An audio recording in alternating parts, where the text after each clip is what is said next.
Привет, это Кристина Вазовский, и вы слушаете «Извини, что голосовым» – подкаст о современном этикете. Второй сезон посвящен культурным особенностям разных стран. Вместе с нашими гостями мы обсуждаем отношения, работу, еду и диджитал-этикет. А еще у меня есть соведущий Олег, голосовой помощник Тинькофф. Найти его можно в мобильном приложении Тинькофф, где он помогает клиентам контролировать финансы. А еще вы можете попросить его перевести деньги, поставить лимиты на определенные категории трат или напомнить вам о том, что пора оплачивать кредитку. Привет, Олег. Здравствуй, Кристина. Как ты? Я немного грущу. Это наш последний выпуск вместе. Да, ты права, но мы всегда можем снова встретиться. Достаточно просто зайти в приложение Тинькофф. А пока давай не будем заставлять наших гостей ждать. Согласна. Эксперт сегодняшнего выпуска Полина Фомина. Историк, одна из основательниц инстаграм-блога о Париже «Короли и капуста» и ведущая подкаста «Париж наяву». И мы с Полиной отправимся во Францию. Поехали!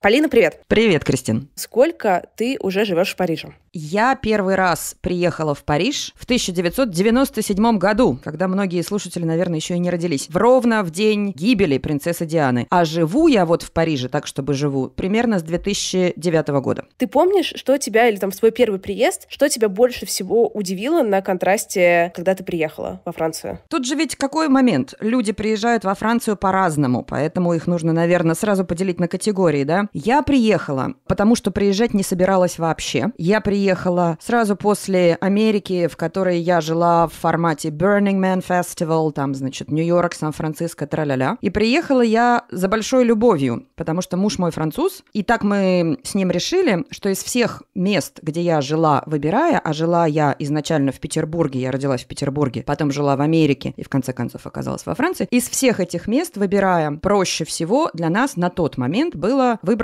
Париж. Слушатели могут сказать, что она, наверное, над нами издевается. Но это, правда, был не самый очевидный выбор. И с самого первого момента Париж мне страшно не понравился. С учетом того, что я сейчас являюсь одним из, ведущих и придумывальщиков авторских туров в этом городе, веду блог об этом городе, подкаст об этом городе, влюблена в этот город, можно представить, какую эволюцию прошло мое отношение к этому городу за эти вот уже почти 12 лет. В первый момент мне не понравилось все. Париж приезжающим, особенно из России или из какой-то такой хорошей Калифорнии, кажется грязным, вонючим, немножечко агрессивным, и никто не хочет говорить с тобой на понятном тебе языке, а я изначально не говорила по-французски. Так что, в общем, все в этом Париже было плохо, включая то, что они все время едят масло и сыр, а в нашем диетическом коде, в нашей голове от этого толстеют. Поэтому мне не нравилось все. Когда начали происходить какие-то, собственно, изменения, притирки такие в отношениях с Парижем? Человеком, будучи уже взрослым, я переехала в Париж, когда мне было 30 лет. И я понимала, что у меня случится, наверное, какая-нибудь такая легкая депрессия. Почти всегда бывает, когда ты переезжаешь со всеми своими кутулями. Я понимала, что с этим нужно работать с самого начала. И я искала с самого начала какие-нибудь пути. То есть я не попала в болото вниз головой, а я понимала, что это случится, и была немножечко морально подготовлена. Поэтому, учитывая, что мое образование историческое, я решила, окей, тебе здесь не нравится все, давай ты разберешься в том, что тебе конкретно не нравится и почему. Потому что, скорее всего, чаще всего, в 80% случаев нам не нравится то, что нас пугает, или то, что нам далеко,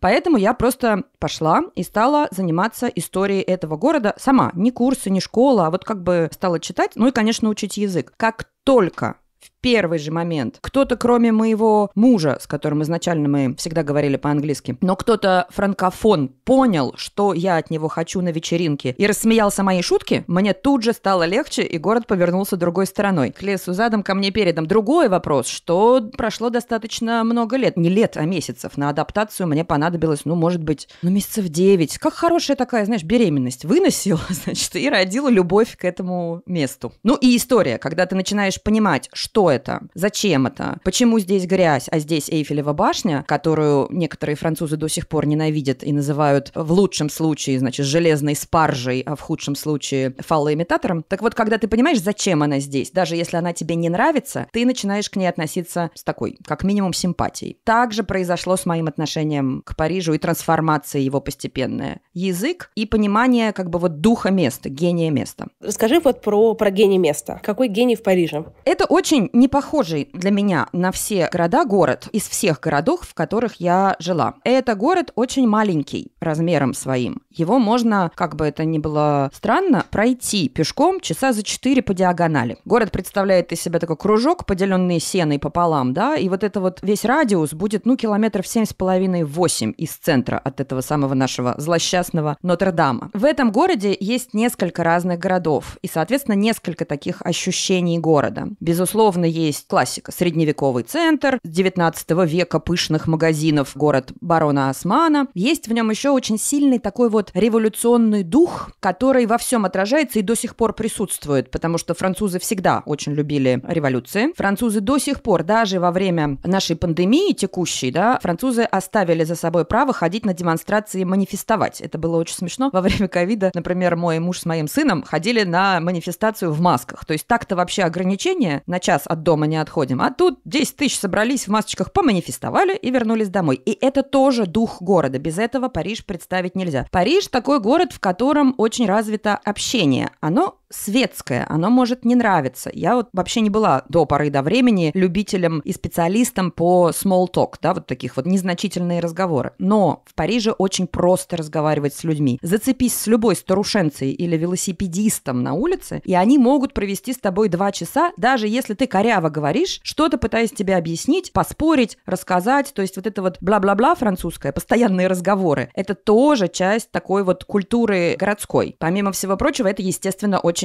артистический город. Я о том, что из многих европейских городов Париж вот сейчас сохраняет удивительную свежесть и живость, например, в граффити-искусстве. Здесь очень много стенсилов, здесь трафаретом нарисованных вещей на стенах домов. Здесь очень распространена эта культура, есть целые генги, и причем она такая художественно-фигуративная, что значит, люди пытаются картинки на стенах домов изображать или располагать, а не просто теги своих каких-то там групп. Это очень такая вот живая струя, и когда ею проникаешься, это симпатично. Вот это все вместе, такая история, постоянные разговоры, художественная часть и, конечно, еда. Париж можно представить как гигантскую тарелку или гигантскую печень, перерабатывающую все эти продукты, которые мы едим каждый день. Это очень важная часть составляющей города, это важная часть ежедневной жизни. Стандартный парижанин обязательно выходит на обед, это как и минимум 1,5 часа, и вот там эти американские перекусы бутербродом перед компьютером, это скорее редкость, чем правило. То есть получается вот все вместе, да, с одной стороны революционеры, с другой стороны со стаканом и дымящейся тарелкой всегда. Есть такой смешной анекдот, помните Александра Дюма, написал «Три мушкетера». Дюма участвовал очень много в разных революциях в 19 веке и писал дневник. И вот он, значит, пишет: революция 48 года. Он там куда-то пошел, где-то куда-то со всеми бежал, достал ружье, строил баррикаду. В 6 вечера посмотрел на часы и сказал: ну что, сейчас нужно заканчивать революцию и пора идти в ресторан обедать. Так сделал и он, и половина его соратников. Они прервались на обед, потом, значит, продолжили с баррикадами. И вот в этом, на мой взгляд, вся такая живая, очень активная душа Парижа.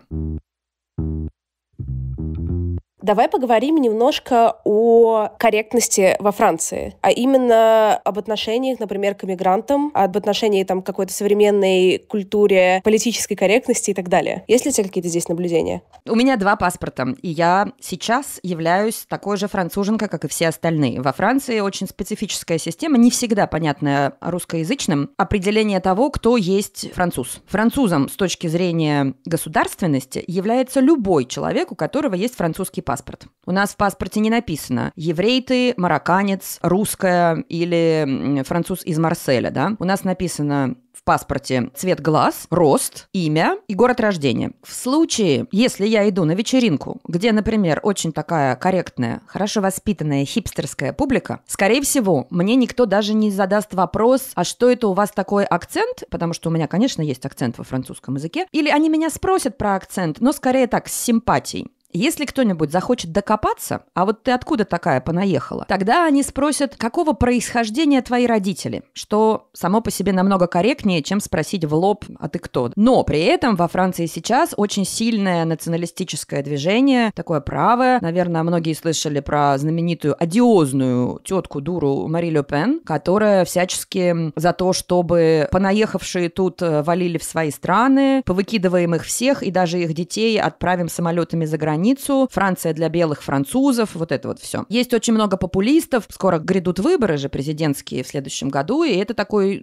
жесткий вопрос. Есть истории про то, что где-то кого-то на национальной почве побили, но это можно всегда протестовать в суде, и с точки зрения как бы государственной машины национализм очень сильно карается, да, за него можно получить и штраф, там, и за разжигание розни можно получить. Как это все в быту совершенно по-разному. К сожалению, в свое время, в 50-е годы, которых никто из нас, слушающих этот подкаст, конечно, не помнит, была такая штука. У Франции было много колоний, в том числе в Северной Африке. И оттуда везли людей на работу во Францию, на материк, чтобы они работали на заводах. Этих людей, особенно вот из Северной Африки, очень часто селили такими поясами вокруг больших городов, где нужна была рабочая сила. Получилось, что люди оказались в построенных специально для них гетто, и изолировались. Я, например, живу на севере Парижа. Здесь раньше были такие смешные районы в конце 19 века, где делали прекрасные вещи, типа там заводики по производству абсента. А потом тут понаставили всяких заводов, производящих бетон, например, и на них работали очень много вот ребята, приехавшие откуда-нибудь на заработки. Они оказались выселены на окраину и в результате изолированы от общей культуры. То есть их дети не ходили никогда на экскурсии в Лувр, грубо говоря, и как бы не адаптировались таким вот естественным образом в среду, хотя школьное образование всячески это пытается сделать. Поэтому национальные вопросы, они периодически возникают. А что вы тут все мусульмане? А что вы тут все понаехали к нам, валите к себе в Алжир? А что вы, цыгане, путешествуете, значит,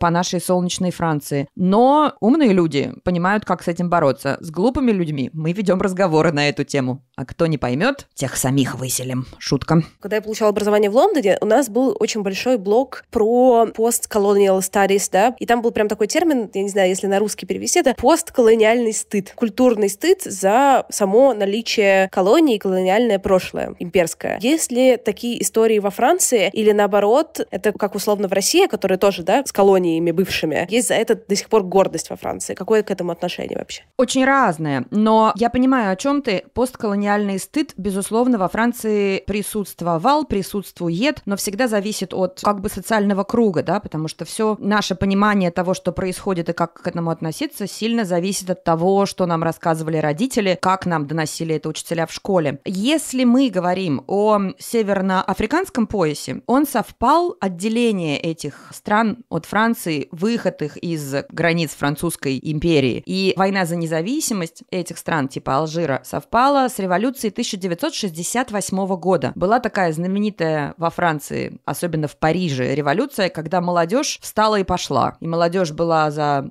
все свободное. За сексуальные свободы, за новое кино, за Трюфо, за Годара. И это совпало вот с этими, значит, революционными движениями в колониальных странах. Иногда они сливались вместе, иногда они приводили к движению вполне себе террористическому. Здесь были всякие истории, и террористические акты для Франции тоже не новость. Например, алжирские всякие разные террористы упорно взрывали квартиру Жан-Поля Сартра, знаменитого философа, которого ужасно любила французская молодежь в 60-е годы. В финале сейчас, о чем можно сказать, что есть какие-то случаи, в которых постколониальный стыд проявился в том, что сейчас мы говорим, нельзя было селить людей в гетто даже во Франции, давайте переделывать урбанистическую структуру, полотно города, да, поэтому эти гетто сейчас пытаются разрушать, людей переселять, тасовать, чтобы всем было комфортно, чтобы все были более или менее в одинаковых условиях, но нужно учитывать, что во Франции еще до сих пор очень много зависимых заокеанских территорий, например, всякие там атомные эксперименты Франция классически проводит в Полинезии. Таити. Бывали ли вы на Таити? Так это же все у нас там происходит. Как бы это до сих пор Франция. У нас есть всякие разные около Африки, около Южной Америки территории. Они теоретически не называются колониями. Происходит там чаще всего натуральный стыд, потому что там ужасно дорогая жизнь, ужасно плохое школьное образование. Очень проблематичная сейчас ситуация с пандемией именно у них. Но французы об этом, по крайней мере, все время говорят. Говорят и пытаются что-то делать. А сохраняется ли во Франции классовость? Ты знаешь, мы об этом все время спорим тут с друзьями. Одни говорят, что нет, другие говорят, что да. Но я думаю, что, конечно, какое-то количество вот этого такого социального стратифицирования остается. Несмотря на то, что огромное количество аристократов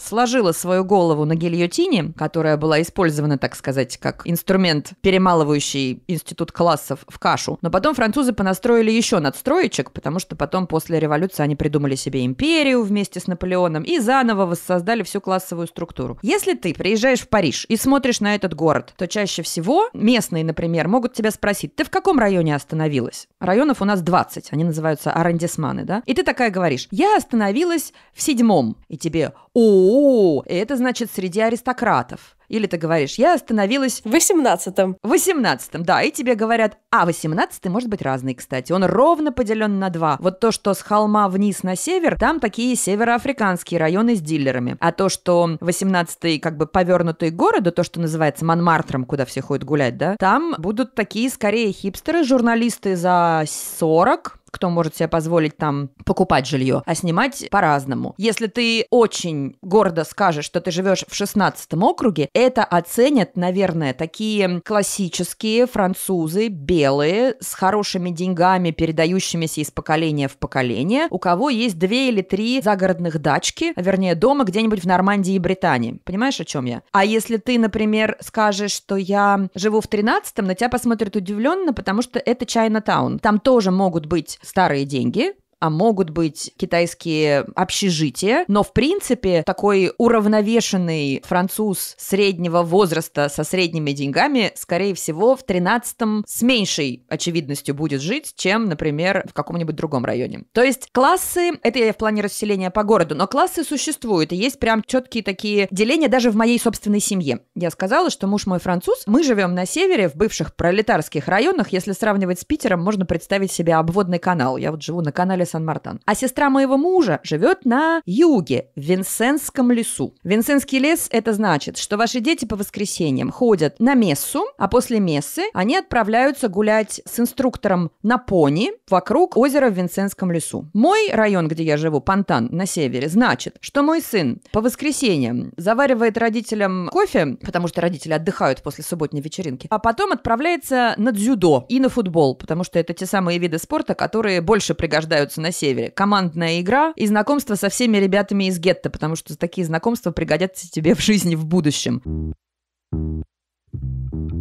А какие вопросы вот точно не зададут? Что табу в беседе? Ты знаешь, вообще мало спрашивают про деньги, если мне память не изменяет. И вот как-то так, чтобы вот тебя в лоб спросили, сколько ты зарабатываешь, нет. Для этого нужно быть достаточно близкими друзьями. Даже прям нужно быть очень хорошими друзьями, чтобы тебя напрямую спросили о деньгах, о налогах, о каких-то таких вещах. Но зато могут запросто влезть подробно в личную жизнь. Хотя лучше, конечно, через какую-нибудь третью персону туда заходить, да. Вот всегда удивлявший меня по первости эпизод, связанный с французской жизнью, это то, с какой легкостью французы обсуждают личную жизнь и любовниц своих президентов, да, нет таких вещей, которые были бы здесь табуированы, что, понятно, шокирует после того, как ты приехал из России, где, мне кажется, фигура президента настолько асексуальна, там, последний, у кого был секс, это был Горбачев, да, поэтому вот эта история о том, что мы свой общий интерес компенсируем через копание в чужой личной жизни, он доходит иногда до удивительного, вот, например, почти все французы знают, что перед смертью заказал себе для того, чтобы поесть президент Франсуа Миттеран. Был такой знаменитый президент-социалист. Он, например, по его приказу построили пирамиду во дворе Лувра, знаменитую, странную, до сих пор обсуждаемую конструкцию. Франсуа Миттеран умирал тяжело, он и в возрасте уже был, и у него болезнь была сложная, и он обладал большим количеством любовниц, это тоже, значит, обсуждалось все. Но главное было, что же он пожрал перед смертью. Перед смертью он заказал ортоланов.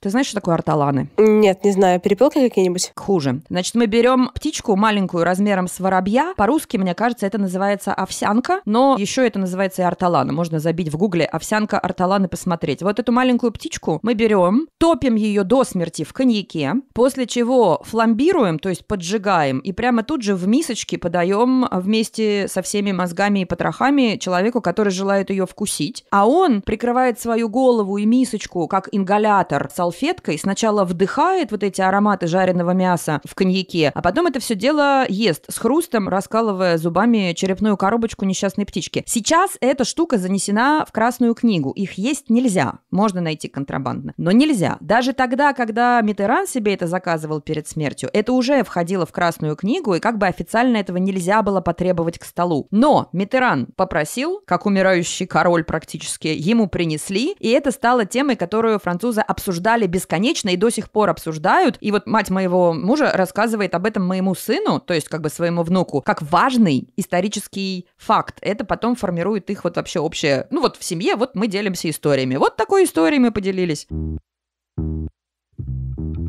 Олег, нам нужен с тобой какой-нибудь завершающий ритуал. У тебя есть идеи? Конечно, весь сезон ты задавала вопросы мне. Предлагаю поменяться местами и проверить, насколько хорошо ты запомнила мои советы. Окей. Идет. Начинай. Итак, первый вопрос. Как распорядиться деньгами, когда приезжаешь в новую страну? Где менять деньги? Как избежать комиссии и подстраховаться?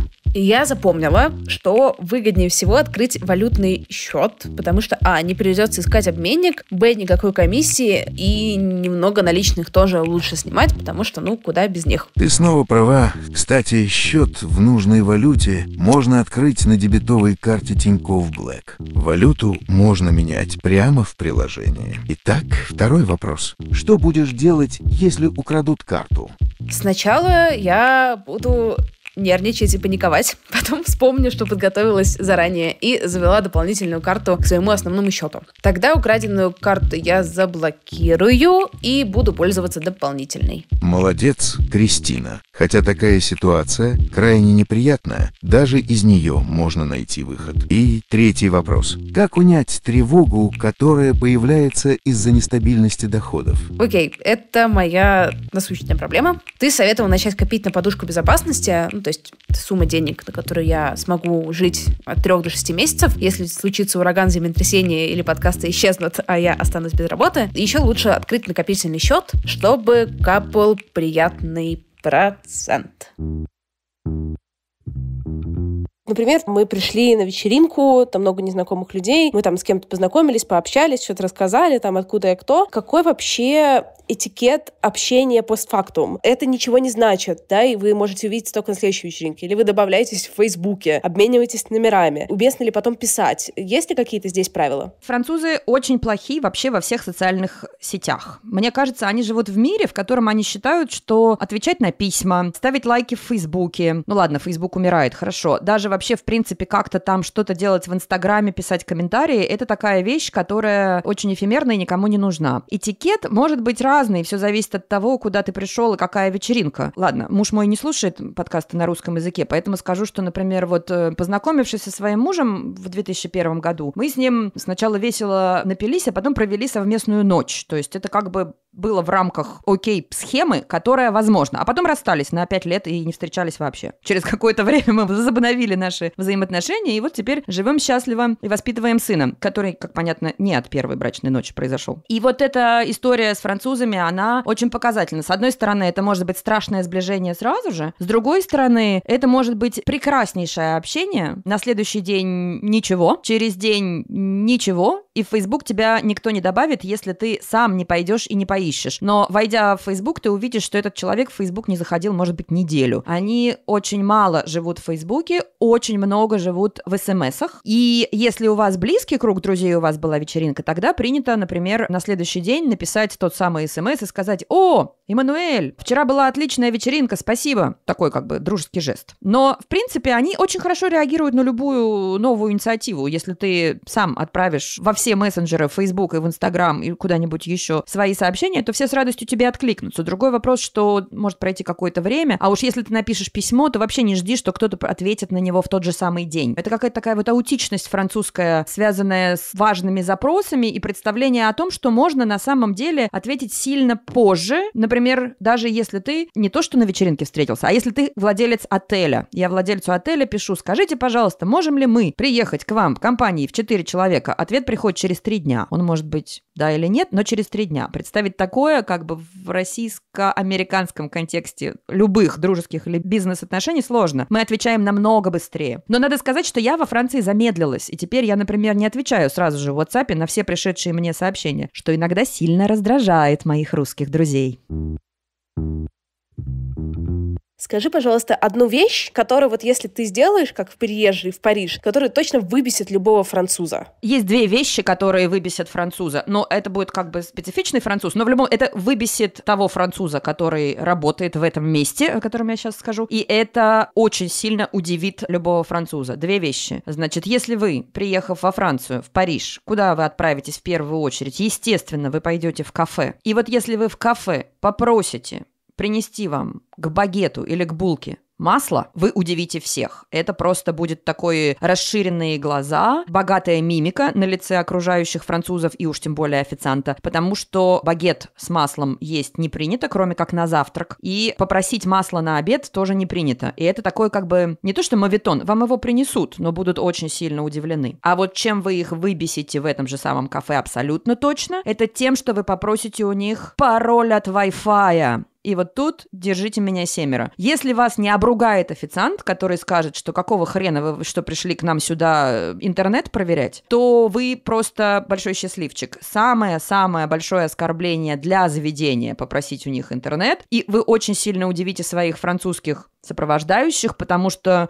мы не садимся в телефончик за столиком в кафе. За столиком кафе мы садимся для того, чтобы кушать или разговаривать. Очень часто напарывалась на это со своими туристами, и это всегда недопонимание. Ну как же, говорят, например, приехавшие из Москвы, это же вопрос комфорта. Да нет же, говорят французы, это неуважение.